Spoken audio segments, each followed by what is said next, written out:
Well, it's Christmas Eve, so it's time for our annual reading of the Clement Moore classic, "'Twas the Night Before Christmas."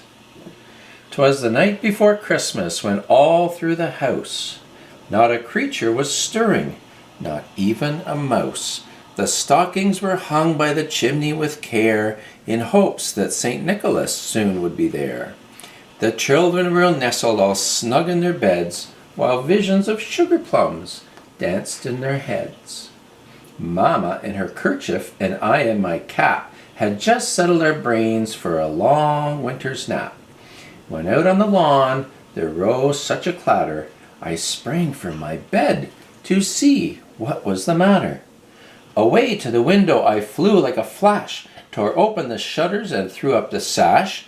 The moon on the breast of the new-fallen snow gave a luster of midday to objects below, when what to my wondering eyes should appear but a miniature sleigh and 8 tiny reindeer.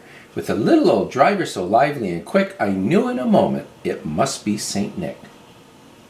More rapid than eagles his coursers they came, and he whistled and shouted and called them by name. Now Dasher, now Dancer, now Prancer and Vixen, on Comet, on Cupid, on Donner and Blitzen, to the top of the porch, to the top of the wall.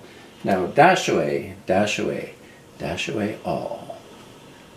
As dry leaves that before the wild hurricane fly, when they meet with an obstacle mount to the sky, so up to the housetop the coursers they flew, with the sleigh full of toys, and St. Nicholas too. And then, in a twinkling, I heard on the roof the prancing and pawing of each little hoof.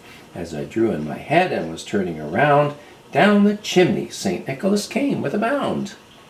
He was dressed all in fur from his head to his foot, and his clothes were all tarnished with ashes and soot.